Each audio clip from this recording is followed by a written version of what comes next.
Hello, everybody, and welcome to another one of CPDSO's weekly webinars. We've got people streaming in from all over the world. While you're getting in, make yourself comfortable in your seats. We've got an enthralling hour and a bit scheduled in with our friends Simon and Anthony. We also have Amanda with us from CPDSO. Hi, everyone. Today we are going to be looking at creating a winning LinkedIn profile that increases prospects inquiries. So LinkedIn obviously is a monster of a platform.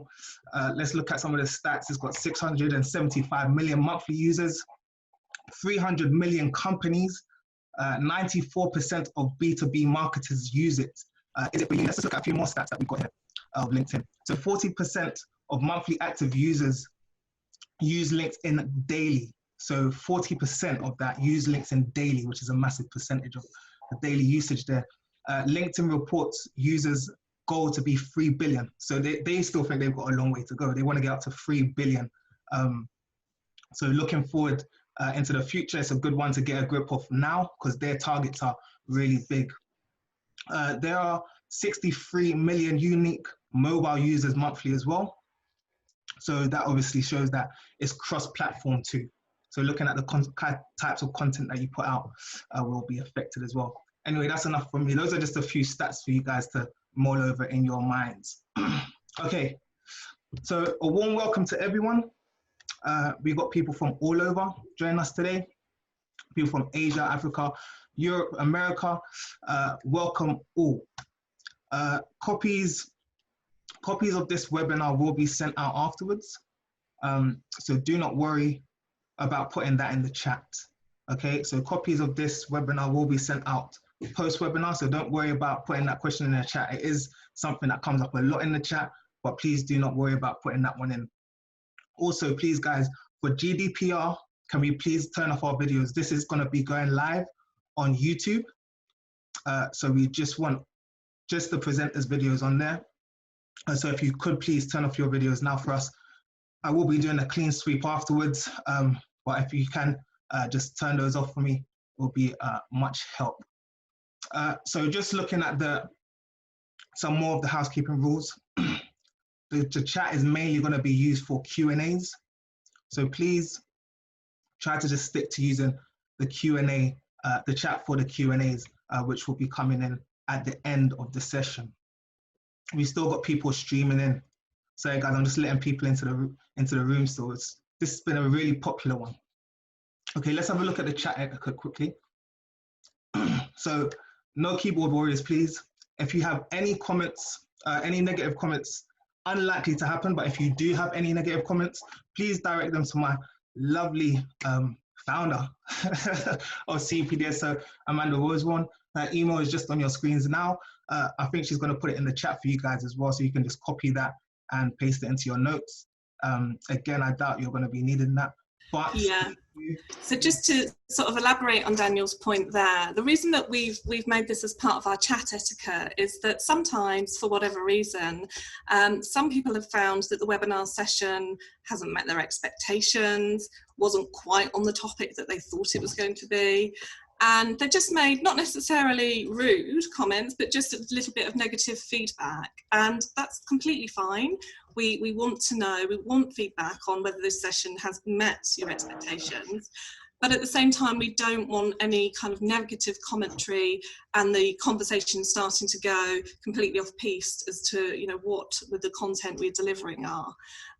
So give me an email directly if you've got any concerns or didn't meet your expectations, etc.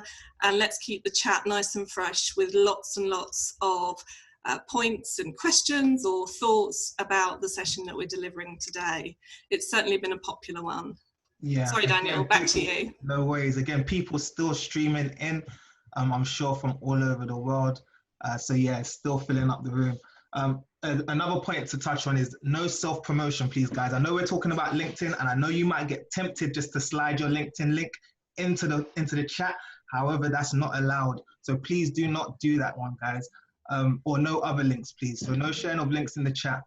And lastly, we do want you guys to share. So any good points that you hear the speakers talking on and you want to elaborate, please feel free to share that in the chat. That's one thing that we're happy for you guys to use the chat for.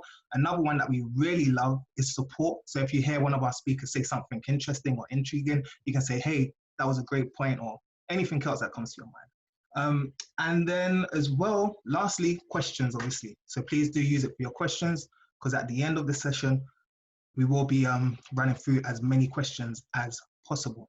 So let me not delay on that anymore. Quickly as well, I'm going to run through a few polls. It's become one of our formalities. Just want to find out who's in the room.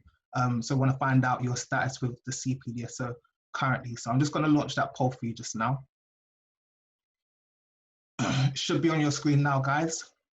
I'm going to give you a few moments to just enter in your response. So are you a member or a non-member? I'm a new member. I'm not a member yet, but I am considering joining. That's a good one. Not a member, just here for the information. Okay, fair enough. I have been a member for more than 2 years. Fantastic. Did you attend the last webinar we had on LinkedIn as well? That's another question there. So did you attend the last webinar we had on LinkedIn? Okay, guys, I'm going to give you another 5 seconds on that one, please. 5, 4, 3, 2, and 1. Thank you so much, guys.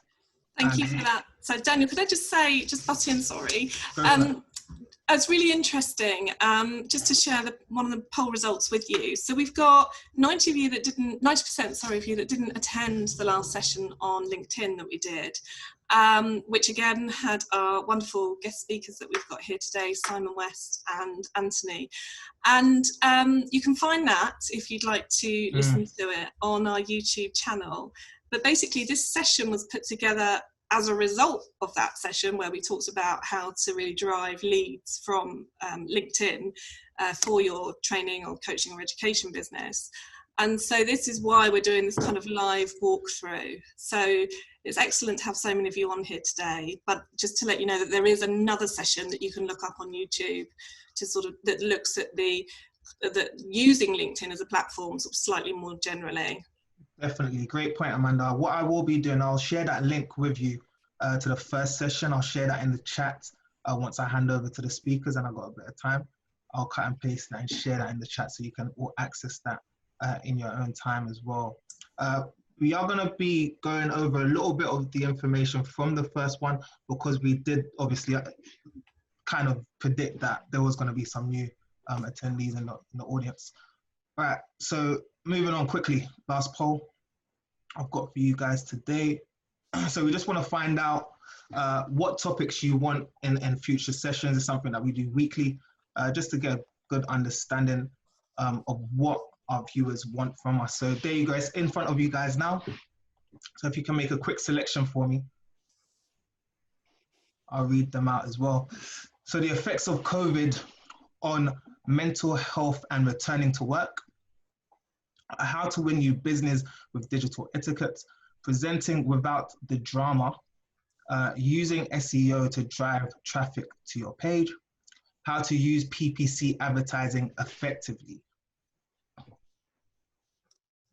So if we can just get those fingers clicking, guys, on that one, I'll give you another 5 seconds.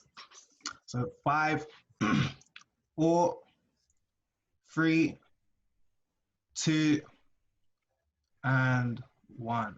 Thank you guys so much. Thanks, Daniel. So for those of you that have never joined us before, the reason we run these polls and the reason that you get reasonably late notice about the sessions that we run is that ever since the beginning of lockdown, we've started running these weekly sessions. And we run this poll every week to find out what the topics are that you would like us to see cover in the coming weeks. So then we take a little bit of time, and obviously we work with, and are proud to work with, hundreds and hundreds of accredited providers of fantastic training and coaching across the globe. And then we invite guest speakers. So basically these topics, if they're popular, then they will be scheduled for the next month or so. So it's a completely kind of reactive but proactive webinar schedule for you. Yeah, people still pour it in to the room. I've got to say, this is a really popular one, so I'm excited about it. So just to just to answer a question that came up in the chat quickly. So SEO is search engine optimization. So it's about how your website ranks on Google for certain key terms. But say that the poll's been closed now, but I hope that information can help you. And PPC is pay-per-click, as Simon said in the chat as well, just there. So thanks, guys, for participating. And now I'm going to hand over to Amanda, just for 5 minutes quickly to talk about the membership. Thanks, Amanda. Thank you, Daniel, and once again a big warm welcome to everybody. It's a funny old day out there, isn't it? I've just got soaked in the rain a couple of hours earlier, and now the sun's out. So, and we seem to be coming to a new phase now with regards to lockdown and social distancing. I'm sure many of you are looking forward to what the media are calling Super Saturday this week, when finally, for many people, they'll be able to go out and eat in restaurants, and all sorts of businesses will be opening. And I just kind of wanted to share with you really my thoughts about this, because over the next couple of weeks, the whole landscape is going to change for training and coaching and education businesses, probably in a very positive way, because many of you that deliver face-to-face sessions will be able to open your doors again. And also many of you have had to pivot to online training if you only had face-to-face delivery, in what I know for many businesses that we work with was almost Armageddon on the 23rd of March, when basically everything face-to-face was cancelled, and there were courses and conferences, and we saw any interaction with anybody just completely cancelled, and self-isolation had to take place. So we're going to be working with a number of businesses, and you're very welcome to email me directly if you're interested. We're launching a new initiative called Get Face-to-Face Ready. It's at a national level, and it's with working with all of you that are delivering training and coaching to produce guidelines, which we are slowly putting together now, on how to deliver face-to-face training in line with the government rules for social distancing and PPE and all of the new kind of health and safety things we've got to take into consideration now. But one thing I'd really like to say to you is, do see the next 6 months as a time of great opportunity. Having read, all of the economic forecasts and the worries about a great recession and things like that, I think we're actually going to see something different, particularly for those in the training and education industries, because just as we've seen people flock to the shops and queues for Primark and TK Maxx and all sorts of things, there is going to be a demand for face-to-face training or more online learning, because there's been an online learning boom during lockdown, as everybody's found things to do with their time, or newfound part of their day because they're not commuting. And so it is going to be a new normal in some ways, but the landscape is going to shift enormously. And we need to be thinking really creatively about how we deliver face-to-face sessions, not just because you need to have 20 people in a big room, but perhaps you're live streaming people in from all over the world. So yes, we're launching the Get Face-to-Face Ready initiative. We'll send more information out with the webinar recording next week. But just to really say from me and some of the training businesses and people here that I can see on the session, hello to you all, that now is a time to really kind of go for it.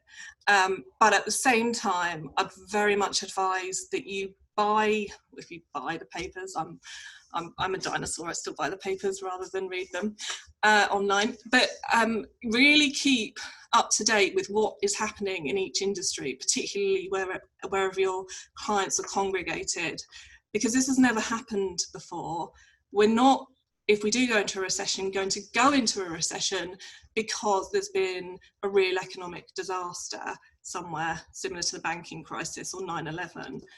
COVID has caused complete chaos, But for many industries, we're already starting to see, for example, building and construction just pop back to normal, and actually companies starting to invest quite a lot of money in the buildings that they were already going to or planning to build and things. So keep yourself alert, follow your companies, your clients, your competitors, whatever, on Twitter and the social media handles, read the news a lot, and just think, you know, what is happening in my industry. And that's just kind of my advice to you at the moment.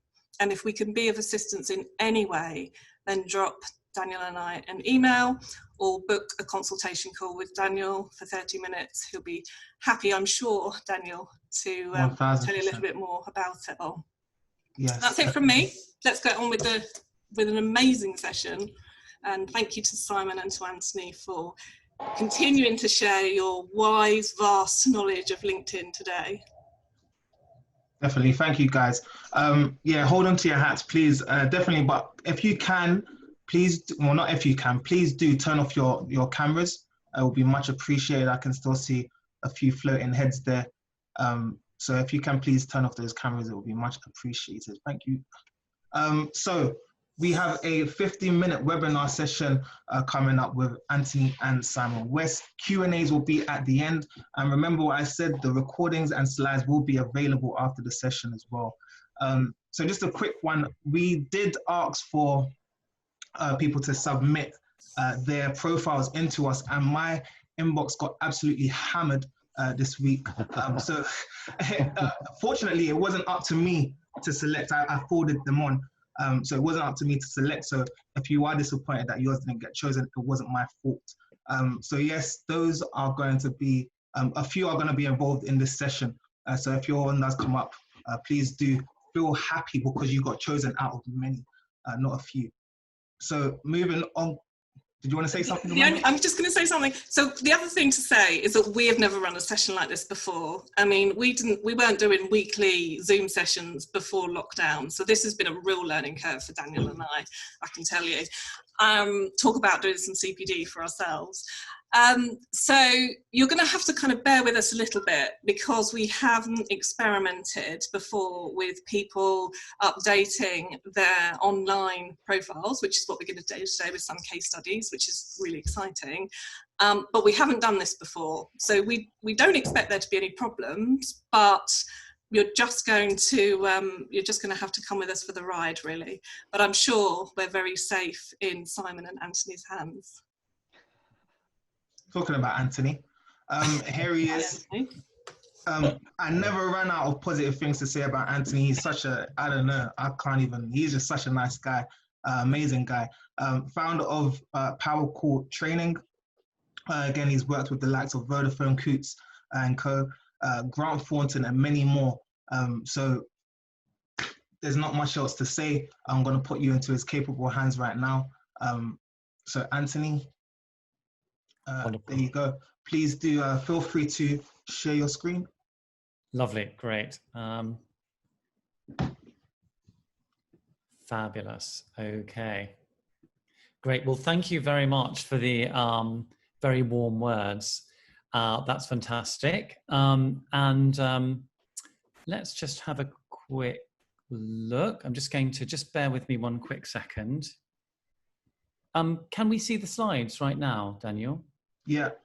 We can. Lovely. Okay, great. I just can't seem to. All right. Just bear with me one second.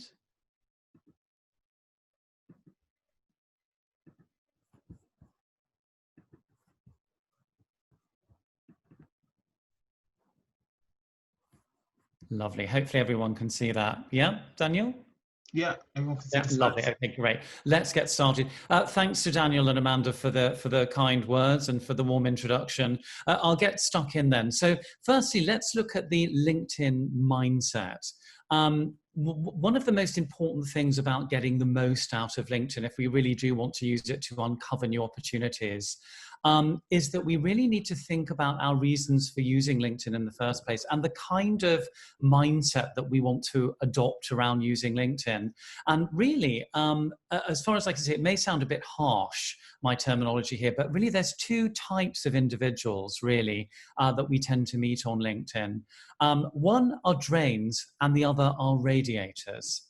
Now, let me give you an example of what a drain is. A drain is a person who might reach out to you and sort of give you a kind of send you a sort of a fairly basic kind of introduction, a kind of a connection request. And you won't know who they are, and then you'll agree to that connection request, and then shortly after that they'll spam you with a message saying, thanks for connecting, by the way, I have this wonderful service or solution for you, sign up now and 20% off. And I don't know how you feel out there, but I tend to feel rather betrayed when that happens, and that's what a drain is. A drain is someone that is looking to sell on LinkedIn. They're constantly knocking on doors and spamming people. So that's what a drain is. What we really want to try to be is something that I call a radiator. So a radiator is someone who radiates opportunities by being a very selfless, generous person, giving information and magnetically really pulling people to them through the quality of the generous insights that they share. And we'll look at how to make your LinkedIn profile more magnetic. So in actual fact, you know, in the end, it's almost like that wonderful saying, the mountain doesn't come to Muhammad, the mountain comes the mountain comes to Muhammad. And that's really what we're talking about. So radiators generate opportunities, and with the right mindset will enthuse other people. So we need to be thinking about, why should customers engage with us, and really what are our reasons for being on LinkedIn? Okay, so let's just come on to the next slide. So now we need to think of our LinkedIn profile really as being our online brand. And what's very interesting, and what I didn't realize until I was told myself by another LinkedIn trainer, was that actually our target audience tend to use LinkedIn rather like a directory, like a business directory or a yellow pages. They will go on there, they will put in certain search terms, and these will relate to particular services or solutions that they're looking for. And when they put these search terms in, a list of results will come up. Now, obviously, we want to make ourselves then as findable as possible, so that when these people are searching for these particular solutions or things that we offer, that we're really on the first page of the LinkedIn results. You don't win any awards for being on page 2 or page 3, I'm afraid. You have to be at the very top, really, of those results for it to make a difference. And certainly for those of us who are simply using the free LinkedIn, I think when you put in a search, it's the first 100 results that will come up. And so we need to be in that first 100. And obviously the next thing is that when we've made ourselves findable, in other words, if one of our target audience were to search for our services, we're in that, let's say, top 100 results. What we want then to do is that when they find us, we want to keep them there, and we want to inspire action, as well as obviously demonstrating credibility. And we'll talk about that in more detail in a moment. Great. So here are the key elements or key things to consider in terms of crafting your winning profile. So firstly, it's absolutely essential that you have a photograph on your profile. Certainly most of the profiles that I had the opportunity of looking at earlier, I think all bar one did have them. You're really shooting yourself in the foot if you don't have a photograph on your profile. It basically creates mistrust. People wonder if you really are, you know, if it really is a credible profile. Now, you'll see here what I put. What you want is a face, you want a head and shoulders, but really you want to dress like your target audience if you can. And for me as a trainer, it's very difficult because I have, audience members who, let's say, are from wealth managers. One of my clients at the moment is a wealth manager. They tend to dress in pinstripe suits, but I have other clients, had them in the past, who are more kind of techie, and they tend to dress very casually. If, like me, your client base dresses in a wide variety of different ways, what you really want to do is just opt for in the middle, sort of smart casual, basically. Now, name. No professional or academic letters after your name. You'll be harder to find. I know it's very tempting if you have a certification or some kind of accreditation to put that after your name, but what it does is it actually makes it harder for people to find you. If you want to talk about your accreditations, the best place to do it is in the the about section, which we'll come on to, or even in your experience section. But you shouldn't really be putting letters after your surname, because that will make you harder to find. Now, the next thing is the headline. Now, many people tend to put their job title in their headline, and you know what? Nothing wrong with that. However, LinkedIn and myself are of the view that what would be much more useful for your clients is really to have a value benefit statement there in the headline that really helps people, when they've found you, to know what it is that you're going to offer them. What is the value that you're going to be able to deliver them? So for instance, you'll see in my profile, if you were to have a look at my profile, that I've put about the kind of benefits that people get from attending my training courses, because, you know, frankly, if I put founder or CEO, my clients don't care that I'm a CEO. Founder and CEO are two of the most overused terms in the English language on LinkedIn. They mean nothing to your clients. So provide as much context as you can as to why they should contact you. In other words, what problems are you solving for them? And then what we need to do, we need to think about keywords, and I'll come on to this in a moment. But if you think of your online profile on LinkedIn as a kind of almost like a brand, your own brand, if, as I know, pretty much, I'm sure all of you have your own website for your businesses. And one of the things that you will have been thinking about, or you certainly pay someone to do it, is about your SEO. It's one thing having a beautifully designed website. It's another thing making sure that that website is visible as possible on Google. Okay, so that's what we're talking about here. The keywords are your visibility on LinkedIn. So we need to make sure that we have them in the right places, which, as I say, I will come on to. Keywords are simply the search terms, that if someone was looking for someone with your skills, with your abilities and the solutions that you offer, what would they pump in? What would they type in? And here we really ideally need them, I would say, once in the headline section. Now, the summary or the about section is the basis of why prospects will get in touch. And one of the mistakes that we tend to make, not just with this part of our profile, but with all of our profile, some of us, is that we tend to cut and paste our CV and we kind of pop it in there, you know, my duties are, my responsibilities are, this sort of thing. But the problem is, again, it's not terribly exciting or interesting for your clients. And so we have a problem there. So what we really need to be thinking about doing is to create a dense piece of advertorial copy, basically. Something that really expresses the problems that you solve, who you've done it with in the past, and how they can get in touch with you.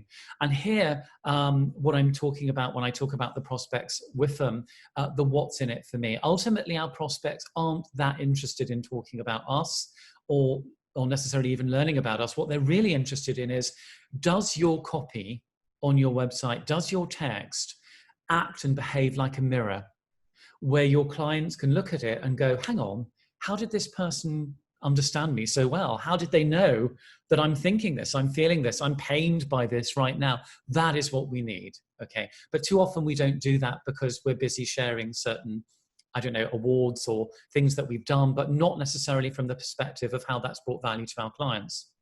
So moving on to the next one. So some reasons why our profile may not be working. One, not mentioning the problems that you solve. So it could be that you're not telling your market about the problems, pains, or predicaments you fix. If they don't know that you do it, then how will they know? So try to make a note of these and add them to your profile. Not describing the people that you help. Do you mention who your clients are, your ideal client, the key criteria? If you look at my profile, I am very, very candid about who I do and don't want to talk to. I've said I typically deal with this kind of person with these types of problem. Why? It saves me time. I kind of want people to vet themselves out as well as vetting themselves in, if I'm honest with you. Some people may qualify themselves out if they don't have these issues. And you know what? That saves me time. It's fine. We need to think of LinkedIn as being a bit like, Tinder. It's almost like a dating service. Who do I want to meet? Who do I want to mingle with here? Be very candid about it. about who you want to meet, who your ideal client is, and the problems that they're solving. If you don't have that, please add them to your profile. And then we need to remember to put in really a kind of a call to action. I do think that our target audience, to some extent, they're looking to be led, begging to be led. And sometimes we create wonderful copy, but we don't put what's called a CTA there. And the CTA simply is if any of this makes sense, if you're dealing with these problems right now, why not call me for a free consultation? Here's my number, or do it through LinkedIn, whatever. So it's very important that you let your prospects know how to contact you. I have to say, when I looked at a lot of the sample LinkedIn profiles, many of you have done that. Some of you haven't, but we'll be looking at that in a minute. Now, the next thing is, what about the media section? So the media section is the section where we can add what I call a free item of value. So it could be a white paper, a case study, something that is going to offer free information to your client base. Remember, we're a radiator, we're radiating knowledge. And therefore, what that means is we need to make sure that we have plenty of takeaways for our clients. We need to add keywords to our documents that we put on there to start generating views. And as you'll see here, we talk about setting up a SlideShare account. Now, for those of you that may be less aware of what SlideShare is, SlideShare is a wholly owned subsidiary now of LinkedIn. It used to be a separate company, and it offers you the ability to be able to host PowerPoint presentations, whatever it is you may have, videos, all sorts of things. And the beautiful thing about it is, as I've said here, if you add keywords onto your piece of your free item of value that's being hosted on SlideShare, what's brilliant is it gets spidered around Google, not just LinkedIn. So you'll find that it builds up, people will come to start to look at it, it gets shared, it becomes a much more powerful piece of text, really, for you to share, a much more powerful piece of collateral for you to share. So do think about setting up a SlideShare account. It's very easy to do. You don't have to do it, by the way, to share media. We'll come on to that in a minute, but if you want to, it's well worth considering. Okay, so getting found on LinkedIn. Ensure that your professional headline stands out. Try to pull people in by offering value, instant insights. What will you offer? And we talked about keywords just now. So number 2, ensure the current position contains keywords at least 3 times. That's your experience section, which we'll look at in a minute when we have a look at the profile. So don't worry if you're unclear as to where the experience section is, I'll show you. But you need to have your key search terms in there at least 3 times. Ensure that your past work contains keywords that you want to be found for at least once. I know that can actually be a little bit difficult if in the past your roles have been, very different to the role that you're doing now. Let's say, I'm probably being silly here, but you were once a lion tamer and now you're, a mindset trainer. It's going to be very difficult. Anthony, I think. Sorry to jump in. Sure. Do you mind switching to the next slide, or have you switched to the next slide? Because sure. We've got a couple of comments on the chat about the fact that they can't see the next slide. And also, would you mind? We're on the current slide now. Oh, sorry. Okay. And also, somebody's asked if you could just cover very briefly, how do you set up a SlideShare account? Right. Okay. The best way of setting up a SlideShare account really is to it's probably a bit lengthy to go into here because I'm just mindful that we need to look through the different profiles. But the best thing to do is just pump in SlideShare LinkedIn and you'll find a blow-by-blow account there of how to do that. But it's a very easy thing to do. You don't necessarily need to do it to be able to host powerful collateral on there. But that probably would be the best thing to do. It is a very simple process. And the 2 organizations now are linked together. So that would be my advice there. Shall I continue with the profile analyses now, Amanda? Hello? Hey, just continue as you are. Yes, please. Yeah? Okay, great. Lovely, that's great. Okay, so I'm just now going to come on to the first one, so bear with me. Hey, Anthony, it's fine. I'll share them on my screen. Oh, okay.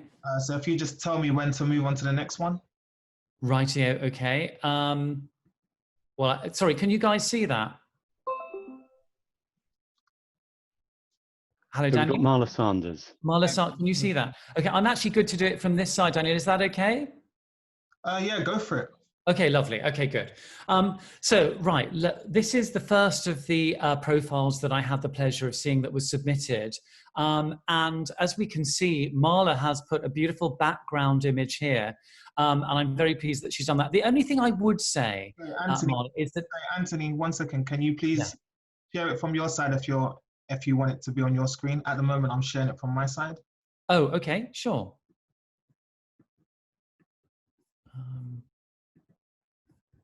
Thanks everybody for bearing with us. Yeah. As I said, it's an experiment, this one, so just bear with us with the technology.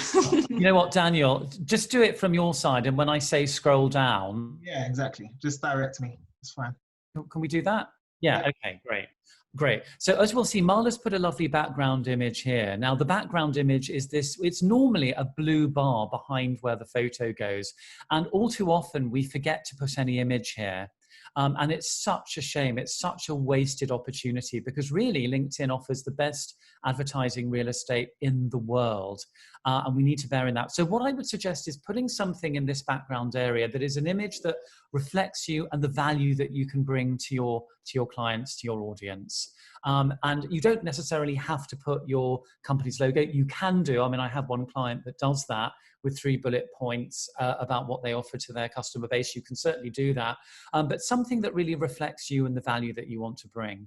Now, you'll see that Marla has not put a photograph on here, and I'm afraid this is one of the biggest sins, I'm afraid. I have to be honest with you, on LinkedIn, because you must, it's a public platform. People simply will not take you seriously if you don't have an image here. A good head and shoulders image is very, very important. So we must have that. Now you'll see that Marla hasn't filled in her headline section. So the headline section is just directly underneath her name there. Most people tend to put their job title there. However, I would encourage you, as I've said, to put a value benefit statement there as to the kind of value that you bring to your client base, but we don't have that. Okay, so if we could actually move down, scroll down a little bit. Anthony, just before we move down, if you don't mind, would you mind just sort of elaborating just ever so slightly on that about, you know, how you would make it relevant for training and coaching businesses in terms of giving that value add statement? Yes, yes. And also, yes. Is it if people don't have a picture that they seem less, I don't know, real? Like, are people worried about it being a fake account, or is it just people like to see other people? I mean, what's the... What you said is absolutely right. I don't know about the rest of you. I'm paranoid about scammers. I'm paranoid about Russian mafia. And if someone tries to reach out to me without a photo, I'm convinced that they're Russian mafia. I'm sorry, I know it sounds alarmist. Why do you worry about that though, Anthony? Because there's so many people trying to plant worm emails, aren't there? I see. And to send you horrible. And remember, as I'm sure you're all aware, and virus attacks have gone up during the lockdown. We've had a higher incidence of false accounts, of people trying to send us dangerous emails and all sorts. Oh, really? Okay. Yeah, it's really gone up. But you're right. Without a picture, we seem less approachable. We don't seem engaged. The eyes really are the mirror of the soul. If you can look into someone's eyes in a profile picture, I mean, I don't know about you. I think we all judge people very, very quickly. We shouldn't do, but we do. And in a few seconds, you can look at someone's image and know, hang on, that seems like a warm, nice, open person. Other times, you might, not that I'm a particularly judgmental person, but you might look at an image and think, well, they look a little bit superior or a bit. There was one gentleman that wanted to reach out to me, and he put an image on there where he was sort of grinning like a Cheshire cat, and I'm sorry, he looked terrifying in the photo. I'll be honest with you. He looked absolutely terrifying. So we need to be very careful about the sorts of images that we're projecting. But you're absolutely right. Now, coming on, and you made another good point, Amanda, about the headline. You are absolutely right. We need to think about the wording there. So just to give you an example of what I'm using myself, which will be irrelevant, I'm sure, for most of you, but just to give you an idea. Just to jump in slightly, sure. Marla, hello, we can see you on the chat. Thank you for connecting. Apparently she does have a picture on her LinkedIn. Oh, she does? So Marla, I'm so sorry. I take that all back. I can't actually see it at all. For some reason it's not showing. No, I can't see it at all, Marla. Sorry, Marla. I'm sure it's a wonderful picture as well. But Anthony, what you may find is that some people have a setting so that only people who are connected to them can see photos and those sorts of things. So it's entirely possible that Marla does have a photo that's visible to her network, but not to everybody. Right. Yeah. That's a suggestion. That's. I think you're right. I think that so, could be Marla, if you're listening, there you go. There's an option to hide pictures if you're not connected. Marla, I think you might, it's obviously entirely up to you, it's your profile, but you might possibly want to think about enabling everyone to see your image, because all I'm seeing is a grey space. And it's kind of not what I want to see on LinkedIn, really. So you might want to think about that. In terms of the headline, what I would do, and again, forgive me if you've got one and I can't see it, but it might be, in my case, I do a lot of cold calling training with clients. So I've put assisting clients to boost their cold calling activity. So someone can look at that and see immediately what they're going to get if they get in touch with me. I'm going to help them with their telephone selling skills. So that's one thing you might think about. So just think about the main value of what your training solutions offer, and then craft a headline around that. You know, what is it that, will it be optimized sales? Will it be a better, more productive mindset? You know, will it be massive stress reduction? You know, what is it that you're offering? And then put that in your headline, rather than putting founder or CEO, which, as I say, aren't terms that are particularly informative for your target audience. So if we perhaps could scroll down a little bit, that would be great, to the About section.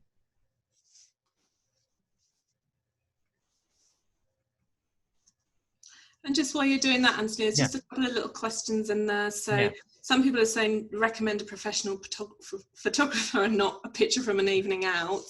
Thank you for that contribution. Brilliant contribution. Whoever said that, I love that you said that. I have to say, I've struggled with this a little bit recently, because obviously we've been doing quite a lot of activity on LinkedIn, and obviously getting a professional photographer is not exactly easy at the moment. So I have to sort of share with you all that mine is simply taken, my current LinkedIn profile pictures just taken at home. My poor husband had to take the pictures, and it was just with a white background, and that was pretty much it. But just your image looks great, and it's fine. It doesn't have to be a professional photographer at all. If you don't have the budget or the time or the inclination to do it, it's absolutely fine. Just get a colleague. In fact, the image that I'm using on my profile was not a professional photographer. It was a colleague actually took the photo. We were in the city at the time, and I used to work in the city, and it's from that time, and he took that, so it's absolutely fine. But it's just the thing that we do need an image. I'm probably not massively fan. I'm probably going to sound terribly controversial now, but I'm not a massive fan. And please, I'm not being meaning to be critical of anyone who's done this, but I'm not a massive fan of images where someone was at a wedding and they've got a carnation in there and they're standing near a best man. That's appropriate for Facebook, but it's not really appropriate for LinkedIn. Because it actually creates suspicion as well for me, because it's like you're showing me a particular moment in your life where you looked very smart and well turned out, and that was a wedding. Well, how many weddings do you attend on a daily basis? You want to be dressed as you are when you're meeting clients, really. So I wouldn't do that. The other thing that, I'm very pro families and pro children, but I've seen a few of my clients think that it's a good idea to sort of show their child in the shot with them, their new baby and everything. And again, for Facebook, I think it's absolutely perfect. On LinkedIn, I really don't feel that it's very professional, the right thing to do, I'm afraid. So I would urge against that, but I've not seen that in any of the profiles that I looked at. What about pets, Anthony? I'm assuming it's the same, but we've got a lot of people, a lot of trainers and coaches that love dogs, love cats, You know what I would say to that is that some of you I know are mindset trainers. Some of you are stress reduction trainers, and I agree with you. I worship cats. I mean, I totally understand why the ancient Egyptians built temples to cats. And I think they made it a death penalty, even if you accidentally stood on a cat. They were so sacred. Really? Yeah, they did. Even if you accidentally stood on one, that was it. You were a goner, because they were so sacred in Egypt. So I actually think if you are involved in mental well-being, there's no harm at all in having a little dog or a little cat in the picture. But certainly for what I do as a sales trainer, it's not really going to cut the mustard. So it just depends on your target audience, I would say. Thank you. Thank you very much. Did you have any other questions before we go further down? No, no. And sorry, just to butt in. No, I know that we haven't planned that for that, but there's just a lot of questions coming up in the chat. So I think that's great. Let's keep them coming. Yeah. Yeah, if we could just all save any big points outside of Anthony's content for the Q&A session at the end, and then that way we can get through the content, because time is ticking on and we've got a couple of more profiles. Yes, we may not. Marla, thank you so much for sharing yours, and sorry we can't see it properly at the moment. Yes, yes. And Marla, sorry that I couldn't see your photo. I'm sure that it's absolutely fantastic. So, but anyway, yes, if we can move further down, that would be great, to the About section.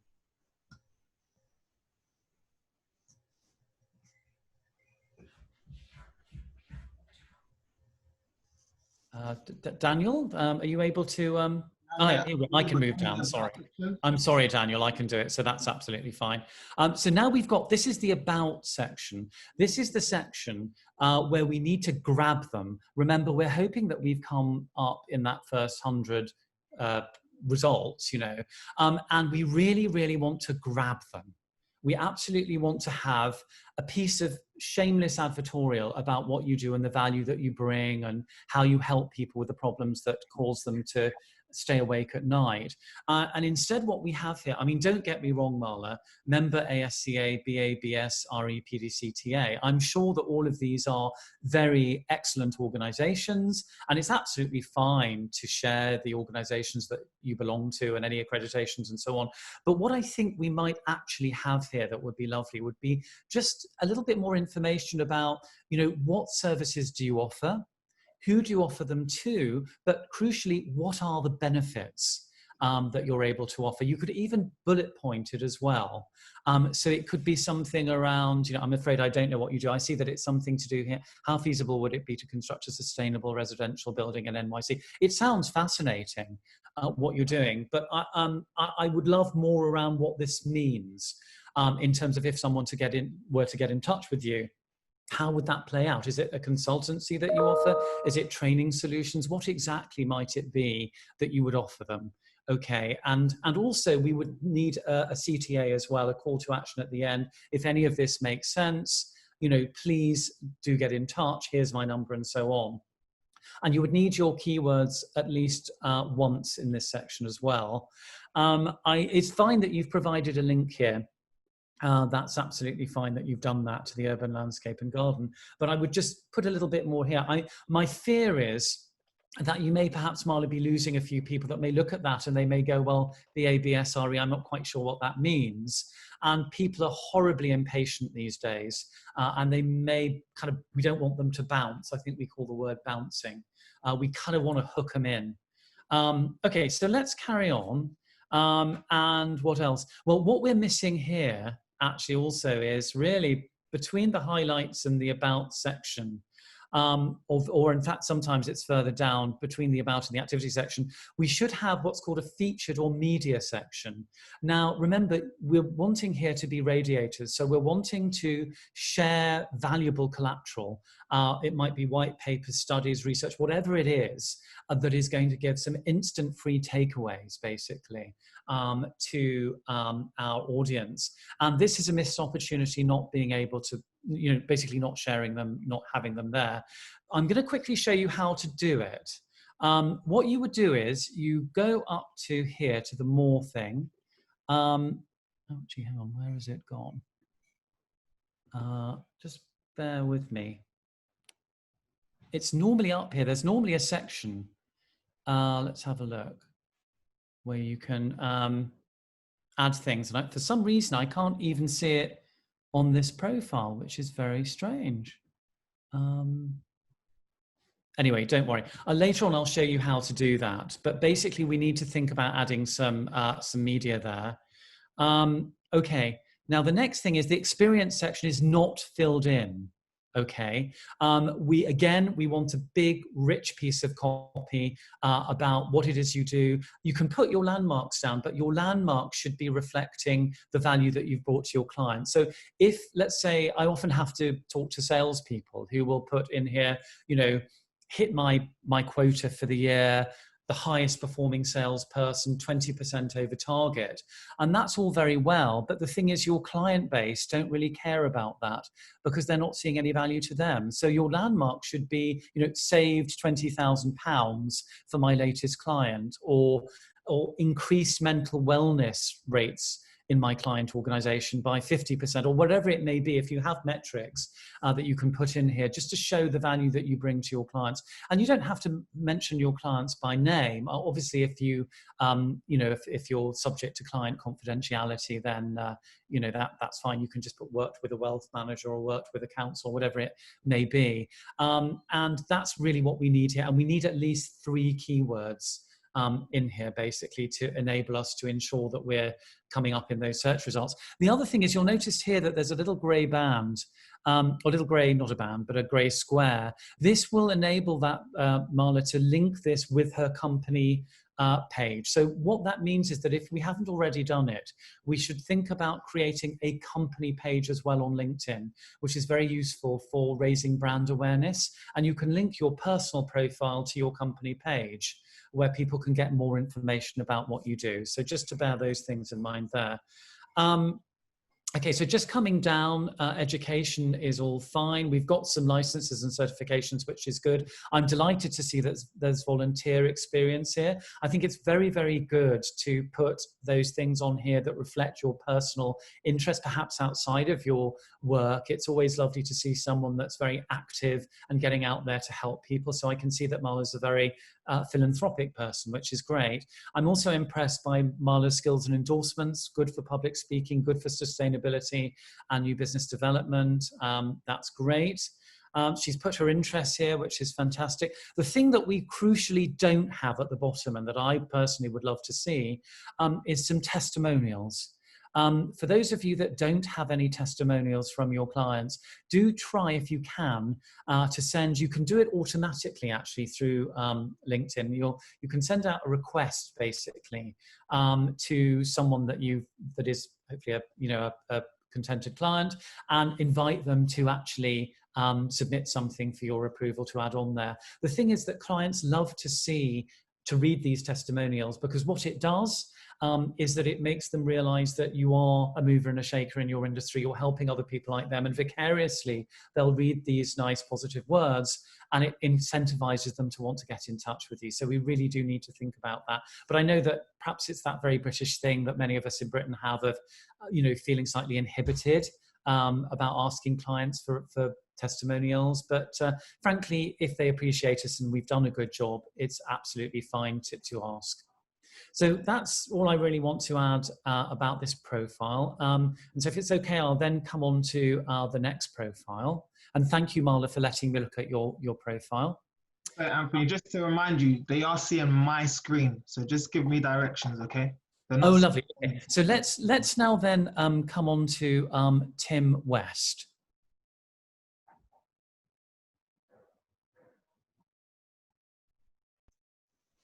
Hello, Tim's in here. Very warm welcome to you, Tim. Thank you so much for sharing your profile with us. Yes, thank you.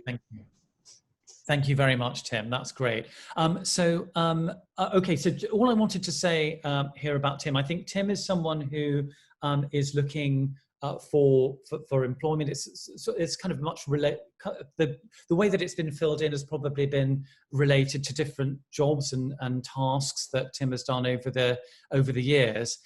Just having a look here at the background, you'll notice that previously I said this blue area here, which is a default area. I think really, Tim, I would suggest perhaps putting some sort of logo or image there that reflects your values and your interests, or something like that. I just think it's kind of a shame that we have this kind of, in a sense, a wasted bit of space, Tim. So I would put something there. Now, the other thing is that, Tim, after your name, you've got this CQP MCQI, and I'm sure, I'm absolutely, sure that it's great to have that certification, of course. And while yes, it does build up a certain degree of professional credibility, of course it does, it will make you harder to find. So I would probably say, if you can, try to put that in your about section. Try to, absolutely share that with us, but it shouldn't be after your name. Now, the other thing is... Sorry, Anthony, just to clarify that. So if I were to search for Tim West, because I don't know his post-nominals, his letters after his name, he won't show if he's got no, he will show. He will show, but he'll be... You will show, Tim. You will. you will show, but you'll be further down the rankings. Remember, in the top 100. So sadly, what Tim is doing, he's done it for the right reasons. Obviously, he wants to share his professional accreditations, which is great. But sadly, because he's got those letters after his name, the post-nominals, it does mean that in the rankings, he'll come after any other Tim West that doesn't have those post-nominals. I see. So you put it down, do you, where you've got a management systems development manager? You put it in there? You could do, or you could put it in the about section, right, which is also known as the summary, which unfortunately here we don't have. It's not been completed. So another recommendation that I would have for Tim is to think about filling in the about or summary section, because that is the first thing that people will look at and decide whether or not they do want to continue reading your profile. So again, we're talking about a nice, rich paragraph that talks about everything that you offer your clients, everything that you do, the benefits you've had, who are your clients, how can they get in touch with you, the CTA, all of that really needs to be there. But that's an incomplete section there, sadly, that perhaps Tim might think about, filling.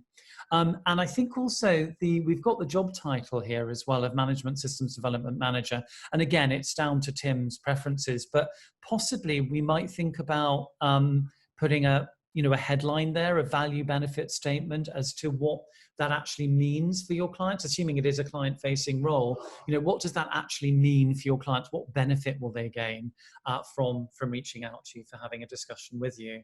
So those are the changes I would make there. And then with the experience section, we've not really got it filled in, have we? We've got nothing there. We've obviously got the job. It's okay, by the way, to have the job title in the experience section. Thames Water is, I know, a great company. I use them myself. But it would be great just to have some text here, around what is it you do in the role? How does it benefit clients? Who are these clients? If you've got any metrics you can put in there about how your clients have benefited from your interventions, that would also be very good as well there. Now, the other thing, sorry, that we're missing, and I should have said, we're not just missing the summary section, we're also missing the media or featured section as well. And that would have been an opportunity for Tim to actually put in some, maybe a free item of value. It could be a white paper, a presentation, a brochure, something like that might add value to anyone looking and would give them some instant takeaways. And we sadly don't have that there, but perhaps that's something Tim might want to consider. And then if we could, Daniel, if we could scroll down slightly further. So we've got some other roles here. And I see that quality manager, I don't know whether or not that role there perhaps was similar to the role at Thames Water, but certainly it's worth highlighting things that Tim did in that role, and it would be worth highlighting them and putting keywords in once. The keywords, by the way, need to be 3 times in this most recent role at Thames Water, and once, if possible, in the quality manager, but only if you're able to align these roles together. In other words, if there's similar things that you did that your clients might be interested in now need to be replicated in here as well. And then just coming further down, coming to the bottom of the past roles, the Education Chartered Quality Institute, that's very good. All about the education is very, very good. And then coming right down to skills and endorsements, we have some good things there and some endorsements for that. That's very good as well. And let's see now. So we do have a recommendation. We do have a testimonial, which is fantastic. So that's good, Tim. But the only thing I would say is that it goes back to 2008. And I think really if we're looking to develop a little bit of trust maybe with our client base, it would be better to have something that's a little bit more recent. Obviously, if you've got anything from, well, if you could get one for this year, or, ideally what we really want, but I don't like to be too prescriptive about it, is that we really want about 5 tip-top testimonials there, really, preferably from satisfied clients. It's all right to have one or two from colleagues, actually, who are, you know, sharing how wonderful you are. That's also good. But obviously, it's more useful when they're from happy clients. So anyway, thank you, Tim, for letting me look at your profile. I appreciate it, and that's very good. Just a few things there for you. Let's then come on to Hazel Devi. Daniel, if we could move on to Hazel Devi. And thanks to Hazel for letting her use her profile. Hazel's a past client of mine. I think that, Hazel, you might want to consider putting a background image in. We've got this blue image here, which again is a wasted opportunity. We could have something about your values, a nice image about what you represent. I know that you're someone who's very much into online learning. You're very much into looking at new and innovative ways of sharing training solutions with your staff. Let's maybe see that perhaps here in the blue bar. The photograph of Hazel is fantastic. You know, Hazel, you might want to think about changing your job title here to a more of a sort of a value benefit headline there about, you know, what it is you do for staff, which I know is a lot, but we might just have a value benefit statement there about the values that you bring to them. And then coming a little bit further down, we are, again, I'm afraid, missing an about section or a summary, something about what you bring to your company, about who internally in your company you work with, because I do appreciate your role is not an outward role, it's an internal role. But I'd love to see more about the value. And Hazel, I know it's a lot because your staff speak so highly about you and what you're doing for them. I'd love you to share this story. And I know that sometimes we feel shy about, you know, sharing all the great things that we do for people. And I know how many, Hazel, that you've done. Let's just see them here. You know, let's see them in your about section about who it is you're helping, who the stakeholders are, how they're benefiting from your, I know a big part of what you do is your training solutions and onboarding of staff. Let's see more about that. And maybe let's see about what you as human resources manager offer to your staff as well, and the different types of staff. You know, for instance, what is it you do for new people, apprentices, for instance, that are entering your company? You know, what's the induction process? What does that mean? How will that benefit them? All of this is a great story that we could have in there. Then also, Hazel, what I'd love to see from you is also some media attached, but I can't see any there. So if you've got any great studies or anything you want to share about BDP or whatever, then feel free to do that. And then coming down, if Daniel, we could just move down to the experience section. So we've got BDP International, great company, Human Resources Manager UK and Ireland. We don't really have anything again about what your achievements have been in terms of how much, I don't know, how much better trained, you know, your staff are now through the initiatives that you've put in place, you know, whether or not, for instance, you know, you've been adopting CPD accreditation or whatever. You know, you could put all of this in here and it would just show us what you're doing for your staff, because I know it's considerable and I would love to see more of that. And it's similar here in the previous roles. Obviously, we need the keywords 3 times in the experience section, and then down there in the other roles, you know, it's what's great about you is that you've consistently been doing HR roles, so we could have keywords at least once there and just highlight what you've been doing there. Okay, great. Let's come down. Skills and endorsements, good. We don't have any testimonials from you, Hazel, and that's a shame because there are so many people. For you, in your role, it's going to be staff. I'd love to see some wonderful, admiring testimonials from staff members talking about how much you've done for them, because I know that you've done a lot for your staff over the years. And let's just have a few of them of all different levels, both senior and junior, talking about how you've been able to contribute to their learning journey in the organisation, and that would be lovely to see. So thank you, Hazel, for that. Really appreciate that. Do we have time for me to go on to another one, or are we running out of time? Yeah, I was going to say probably, unless there was any key points that were different from those ones, probably best if we move on. That's absolutely fine, Daniel. No further points, really. I shared everything. Obviously, in the Q&A section, more than happy to answer any other questions that come up. But thank you. Fantastic. Yeah, okay, guys. thank you ever so much, Anthony, for your input there. It is really interesting to look at, you know, all these different sections. Just out of interest, and before we go on to Simon, can you move these sections around? If you wanted to put skills and endorsements at the top or testimonials at the top, can you do that? Or you just have to stay with the LinkedIn template? That's a very good question. I'm not sure that I know the answer because I've tended to just stay with the way that LinkedIn actually sets it out. So I'm not entirely clear. One thing I would say is whatever you do, don't mess around with the about or summary section. Because as I said before, the about or summary section, which comes of course directly underneath your job title or your headline, is meant to be the copy that pulls them in, that encourages people to read on. So you probably want to keep that there. And is that the bit as well, that when you search somebody's name in Google and you see their LinkedIn profile come up, you also see the first line about what they are? So that's what you're seeing on, on a Google search. Perfect. Absolutely. That's the first thing that you see. So it's, without wanting to sound too American about this, hook them in. You've got to hook them in that first line or they're gone. I understand. Okay. Thank you. Thank you. Thank you. Perfect. All right, guys, you should be able to see Mr. Simons West's face on the presentation slides. Looking gorgeous. Look at that smile. So Mr. West, he's a great guy as well. Another great guy that we got on. Founder of Nett Sales 11 years ago.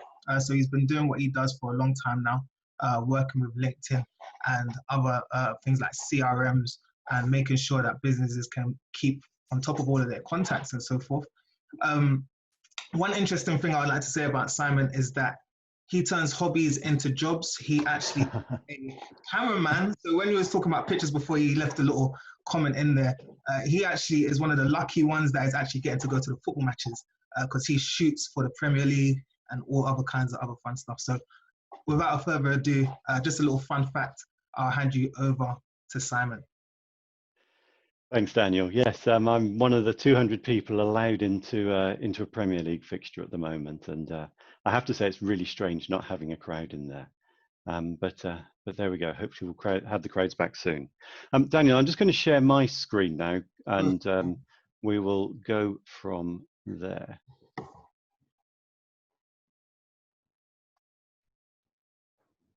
Right. Hopefully you've got this PowerPoint running now, but I'm going to run through this very quickly. Is that showing up for you, Daniel? Yep, you're live. Perfect. Right. So I'm going to run through this very quickly because the knowledge that I'm giving you in the slides is quite similar to last time, but I'm going to focus a lot more on the search in LinkedIn and then the messaging part, because that's where we had the most questions last time. So I'll travel through this bit quickly. If there are questions, please do put them in the comments. We probably won't get to answer them all, but as Amanda said, we'll pull up all of the comments afterwards and try and answer as much of them as possible. So on with LinkedIn, he says bravely. So it's about standing out, isn't it? It's about putting your best foot forward and about presenting yourself nicely and being known for something. So what I'm suggesting you should do is you should follow a process. And that process is one that we've used in our business and have suggested to people for many years, and that's know, trust, buy. So you start by getting to know people, you begin to trust them, and then they end up buying from you. And we think that's the best way forward, because the alternative is the same words with a different connotation. So how do we do this? Well, if we start with the know bit, then you've got to start with a target audience. You've got to find some people and then connect with those relevant contacts. So that's, as I say, I'm going through this very quickly, but essentially what we're talking about with the target audience is Anthony spent a lot of time talking about keywords and repeating, putting keywords in 3 times and so on. So in order for you to connect with your audience, and imagine other people are doing this as well to connect with you, then what you want to do is to start by searching for an audience. So how do you search for an audience? Well, you use people's location, the job role, the group membership, keywords, keywords, keywords, keywords, their business attributes. The goal is to get a small audience you can use. So if I just switch briefly to LinkedIn, is that visible, Daniel? Yep, you're visible. Okay, right, let's share the other window. Sorry, they've changed it around about the way we do these things. So let me just... What are you trying to share now, Simon? It's all right, I've done it. So what you should now see is a LinkedIn search. And so this is my profile. And all I've done is I've gone to the search button. Now, normally what people would do is they would go into here and they would search for a name. And I search for Simon West, and I get a whole long list of Simon Wests. And hey, that's fine, but you can use search in so many more ways than this. And what you might have seen if you were quick was that if the search bar is empty, that there's these weird searches in here that I've been doing in the past. Now, let's look at this search in particular. So this says not coach, not consult, not advisor, not consult. So this allows you to hone down your search by saying things that you don't want. So in this particular search here, so if I were to use this search here, what I'm saying is I want people whose keywords don't include search, consult, advisor, so because I was looking for something very specific there. And you can do the same. So you can use the results here to hone down your results. Now, what you'll see is we've still got 637 million results here. So we want to filter it down a bit more. So we go to the all criteria, and I can say, well, normally I'd only want to connect with second level connections, because those are the people who are first degree connections of people I'm connected with. And maybe I just want to pick on people in Birmingham, for example, and I can select Birmingham, UK here. And I can carry on down through the search criteria. I can choose the current companies, past companies, industries. Maybe I want to target marketing and advertising. And I can search other industries. I can search through a whole load of other categories, and I can then look for services and so on in this. But I'm quite comfortable with that, so I'm going to click apply with what I've got there.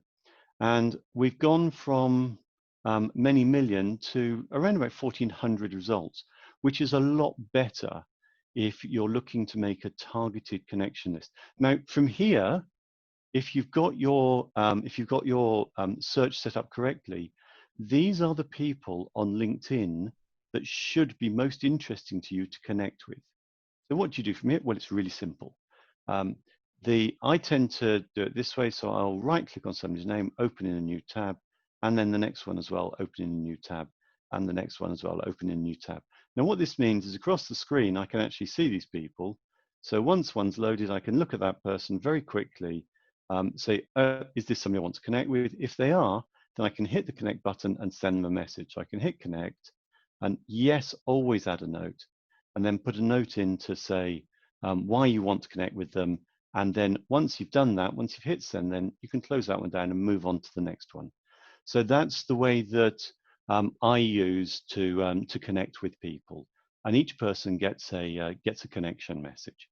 So that's how I do the search. Now, what I'm going to do is I'm just going to very quickly switch back to the presentation. So what we're looking at is, having done the search and we've started connecting with people there, that's the connection activity. What do you do after you've connected with somebody? Well, you start thanking them, and then you share regular knowledge with them in order that you can engage with them. So carrying on through this, again, following the process, you've started to get to know them. Now they've got to get to know you by you sending a thank you message, connecting with them, and then eventually, hopefully, they'll start to buy from you. So as I said, it's a process that you need to follow. So what do you do? Well, every single day of the week, if somebody sends you a message, reply to it. Say thank you to everybody who connects with you. Sorry, everybody who accepts your connection request. Send 40 new connection requests, and I've just shown you how to search and to find those people. And then to send 50 new messages to engaged connections, but not salesy messages, not the sort of spam that Anthony was talking about earlier. Share great content. That's the objective. So what sort of things do you say? The biggest question I get is, what on earth do I say to people? How do I start? Where do I go? What's best practice? Well, what I say to people is, what would you most want to receive as a message? Don't think about it from your perspective of what can I say today. Think what you most want to receive. Well, The message on the left here is a message that I've used to send to people where I want to connect with them. So, I explain a bit about me, but then I explain why I want to connect with people, and then offer a chance to connect. So it's very straightforward, but it sets the expectation with people about why I want to connect with them, not just that I want to connect with them. And hopefully that resonates with people, because there's nothing worse than connecting with a bunch of people and then you then sending them something and say, well, I didn't expect you to message me, or I didn't expect you to do this, or I didn't expect you to sell to me or whatever, because they wanted to have maybe a personal relationship. But if you set the expectation in your initial message with them that you want to engage with them around business and so on, then they're not going to be so surprised later on. If you send them a message on the right, this is my thank you message, or variations along this.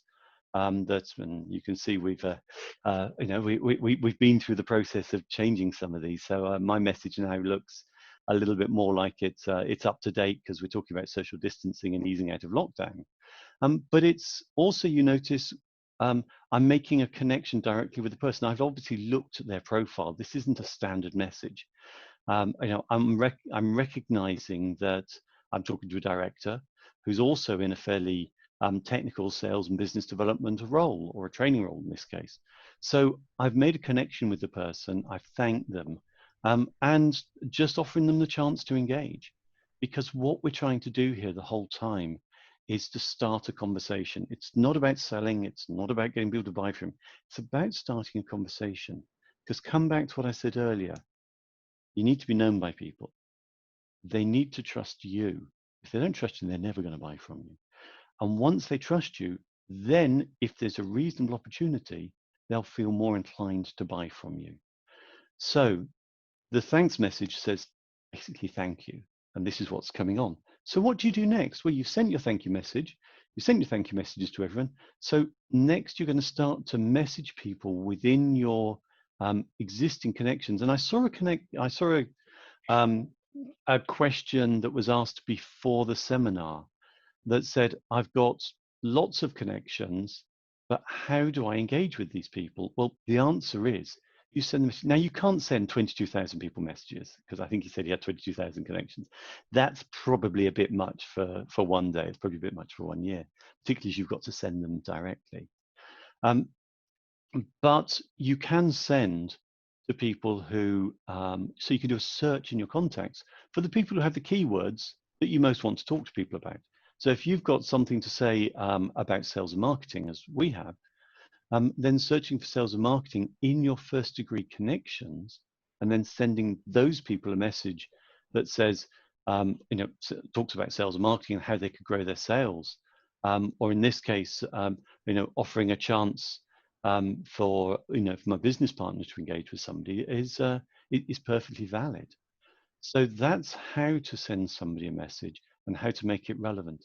Now, I don't know what specifically each of you wants, but on the basis that you're in a call where you're looking for more business on LinkedIn, then I imagine that you've got a particular vertical market, and that you want to promote your services to people so they can buy from you. So sharing great content around what maybe other people have said about your services, sharing great introductory content about your training material. So if you're training nurses in PPE, then sharing some great hints and tips about PPE so that they find more information in order to understand you better, and then see you as the person of choice, the person of expertise in that market, so that they will want to use your training rather than somebody else's, for example. So this is the example of another message that we use. This is something that works really quite well because it's totally genuine. We ask people their views a lot. And being in kind of the sales and marketing area, it's quite unusual to have people ask you your views. And we're genuinely interested in what people have to say, because we regularly reframe our services based on the feedback we get from these sorts of conversations. So asking somebody their opinion serves a lot of really useful purposes. The first and really, really obvious one is that it says to the person, I'm interested in you. I'm not just selling to you, I'm interested in you. So that's a positive. And secondly, hey, you might learn something. You might learn something really interesting if you ask somebody their views. And thirdly, you could have a really interesting conversation with somebody. And again, as long as you've targeted, you're talking to people in your target market. So this is sending another opportunity for you to engage with people in your target market. So your daily challenge, to dedicate 90 minutes a day to LinkedIn. Your weekly reward, and that's doing exactly what I described earlier, starting with replying to messages, sending connections, sending thank you messages, and so on. So 90 minutes every day doing that. Your reward, if you do that consistently, is you'll get 80 new connections. Not just any 80 new connections, you'll get 80 new connections of people who are in your target market who want to buy your products at some point in the future. You'll have 20 odd good conversations. And I don't know about you, but I'm kind of stuck behind a desk a lot of the time at the moment, not going anywhere. And actually talking to new people and having interesting conversations is the highlight of my week. So if I offered you 20 good new conversations every week, then I suspect most people would be interested. And you'll probably get 3 new leads, roughly every week from that activity. 3 people who want to talk to you further about your services. I'd say that's a reasonable return for 90 minutes every day right now. So that's how to do it. Anthony's talked a lot about what to do, and I've talked a lot more about how to do it. Or you could just outsource the whole thing, but that's probably not the way forward at the moment. So what do you want to do next? Lots of questions. How can we help you answer them?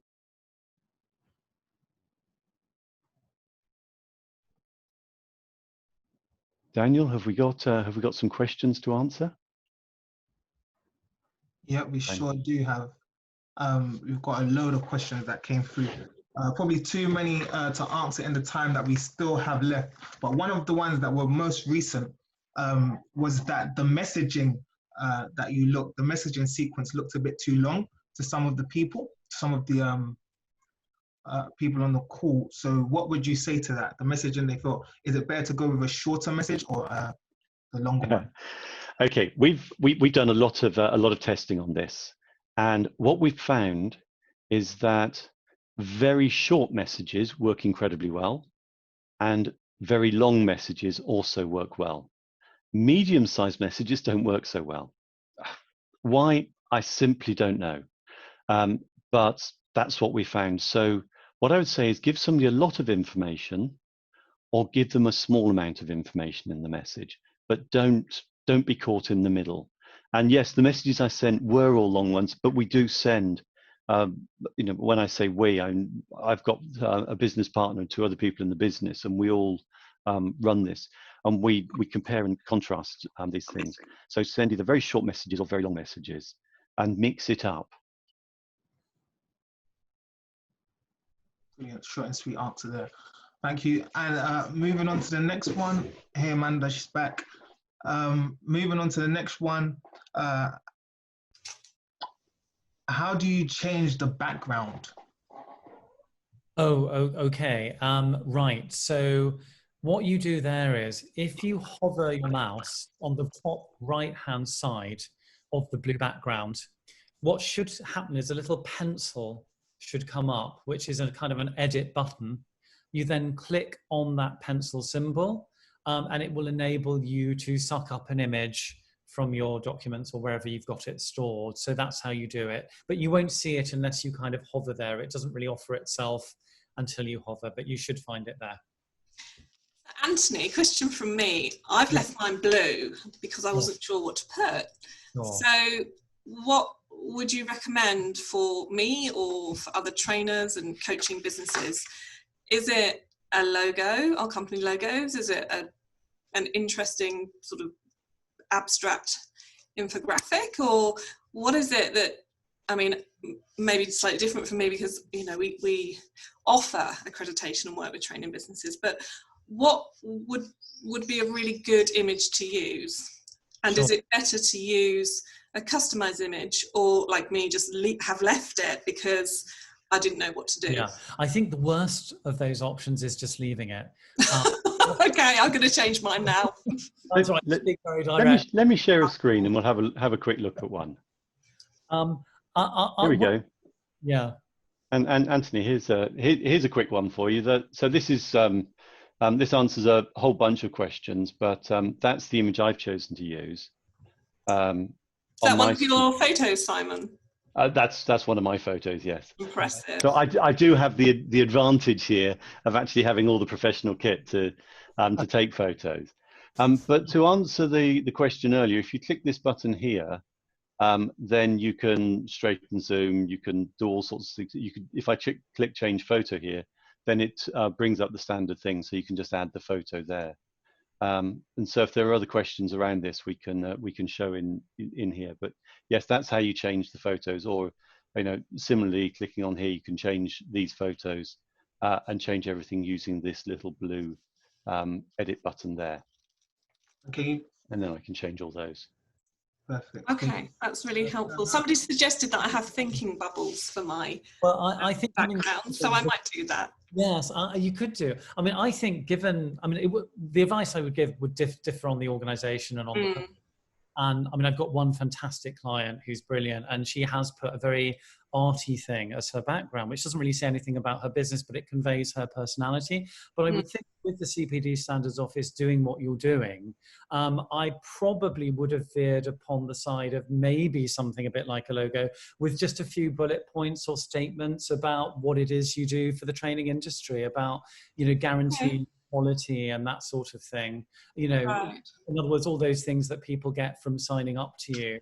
Okay, and what about all those training businesses out there, all of our wonderful members? Because we are finally in a world where everybody's collaborating with one another, but obviously it can be, we do know for many of our members, particularly the smaller SMEs or individuals, it's pretty hard to stand out from the crowd. So what can our trainers and coaches do if they are smaller businesses, but, you know, they want to be eye-catching? Well, actually, to be honest, I consider myself a small business, and I don't know what the other smaller trainers feel. I would vehemently fight back against the notion that a small training business is more likely to be ignored. I disagree. Yeah, fair point. I just meant in terms of there's a lot of increased competition at the moment, and that's what a lot of people have been emailing me about. So, you know, all of a sudden they've pivoted to, I don't know, offering online communication skills courses, and there's just huge numbers of those out there. So it's looking at what your values are. It's looking at, obviously, you know, without being a bit obvious here, but, you know, what is the unique selling point? For a lot of our smaller businesses, we are the unique selling point. It's us, the trainers, really. It's the kind of the attitude, the skills, the values that we bring to the table are the key differentiator. I mean, obviously, if we were bigger training bodies, then it's a whole bunch of other stuff as well, isn't it? You know, our massive premises in central London or whatever it may be. But for me, what I've been doing, I mean, I'm a small business myself. I consider I'm lucky. I'm a small business with a whole bunch of clients, but essentially it's me, you know. So what I've been doing, and anyone who's looked at my posts, it's about values. What values do I stand for? Why did I create the business? What's the why of my business? I know that's something, sorry to no, not at all. Jump in just because I'm so conscious of time, but I mean, that is basically what I talk to every training and coaching business that we work with, is don't be afraid of the competition. So I'm glad you said that. But one thing that I love to see, just a second, Simon, but the one thing that I love to see is trainers telling their story, or coaches or educators, because the most wonderful thing that I find with working with our community is that most trainers and coaches and educators have seen a way to do something differently, and they want to teach other people about it. It's a very special community, and everybody has their own story around why they became a trainer. Because they may have switched out from a profession such as accountancy or policing or whatever, or you know, may have worked for a corporate and done something else and then decided to do it differently. So definitely share that. I think that's wonderful. It's telling your story. Now is a great time to tell your story. Just a quick thing before we move on. As you mentioned, Grant Thornton was one of my clients. I won that contract because I'm small. They actually told me they didn't want to work with a big training provider. They'd done it before. They didn't care about them. They just treated them like a number. They wanted me to do it, a smaller training provider. So I feel that being small is actually a big value add, to be honest. But thank you. No, good question. Sorry, Simon. I jumped. That's all right. What I was going to add was a simple thought. We've been asked about how to stand out a lot, and one of the rather obvious things to say is that for those of you who are members of the CPD Standards Office, then making sure that your accreditation, your CPD Standards accreditation, the logo and so on, is on your profile, and actually referencing both the website and, you know, your provider number, and even what it means to you and why you've done it. I saw a while ago somebody told a story of not only the fact that they were accredited, but why they became accredited, what they got out of the process. And a lot of people really engaged with that and saw them in a different light. And I just think it's a great example. Simon, thank you for highlighting that, Simon, because once you become a member of the CPD Standards Office, you not only have a JPEG and PNG to use on your marketing materials and email signatures, but you also are given a digital badge, which you can put on your LinkedIn company profiles and individual profiles and any social media handle. And as Simon said, you know, sometimes people explain a little bit about it. And we've actually seen coaches, speakers, training companies be approached on LinkedIn because they've got a CPD accreditation. So it's worthwhile having that sort of, if there are any members on here that aren't using their digital badge, then please do so. But if you've got any queries about that, please email Daniel or myself, and we'll get one organised for you shortly if you've lost access to it. I'm actually waiting to hear on what will be my biggest deal ever. And you know why? Because I was a member of the CPD. Really? I didn't know from Adam. She said, we happen to notice that you're part of the CPD Standards Office. And if it closes, please God, it'll be the biggest training deal I've ever closed. And that was through the CPD. So absolutely. Fantastic. Wonderful to hear it's helping you. Okay, very conscious of time. I know that people are leaving. There's one sort of question that has been a bit of the elephant in the room that we haven't actually got to, is what about LinkedIn Premium? What about having that additional level of account and spending? What do you two think about that? Well, I've been commenting in the chat saying I think it's a good idea. And if people follow the sort of recommendations I've put down in terms of connecting, researching, and messaging, they'll very quickly have a pop-up from LinkedIn saying, hey, you need to pay to use it this much. Right, I see. Now, like anything, if you buy it and don't use it, it's a waste of money. If you buy it, use it properly, you'll get a lot out of it. It's that simple. If you don't pay for it, then you can't use it properly. If you use it properly and pay for it, you'll get a lot of return. Okay, that's interesting to know. Thank you. Right, is there any other queries or questions? As I've mentioned in the chat myself, what we will do, as we do with similar sessions like these, is run a Q&A check on the chat and then circulate a PDF next week with some answers to the questions. So that's some extra additional support for you there. Daniel, did you want to just run one last quick poll about membership, or have you got any further comments to add? One poll I will add, I've seen a few people talking about Navigator and Premium. They might want another session on that. So I'm just going to run a poll quickly regarding that. If you would like a session on Navigator or Premium, just click on, you can actually select both if you want to, if you think that would be helpful. So it should be on your screens now. If you could just get involved with that poll for me. I'll also do a longer answer for you on the difference between Sales Navigator and Premium to put into the PDF pack to send out to people. Perfect. We'll close that poll off. We'll just leave that running until the end of the session. Does anyone have anything else to add for that? We've got a whole ton of questions, guys. We're going to make a PDF. So we're going to run through all of the chat, get all the questions out, and then we're going to answer them. We'll send it out in a PDF with the rest of the post-webinar content. Should be coming to you next week. Just then, the only question that someone's put in the chat is our accreditation global? And the answer is absolutely yes. We've got providers in over 45 countries. We have providers based in various countries which then deliver into other countries and issue CPD, or in the case of America. Fantastic. So, absolutely. I've got to read out this comment from Andre, I believe. He said, what a brilliant session. I learned more in 1.5 hours, 1.5 hours, than I have done on any other webinar or course. Some great ideas and techniques have been shared. Oh, thank you. That's really nice to know. Thank you. In the session, fantastic. Yeah, yeah. So much for that. Okay, so any other questions that we haven't captured or that people are asking now?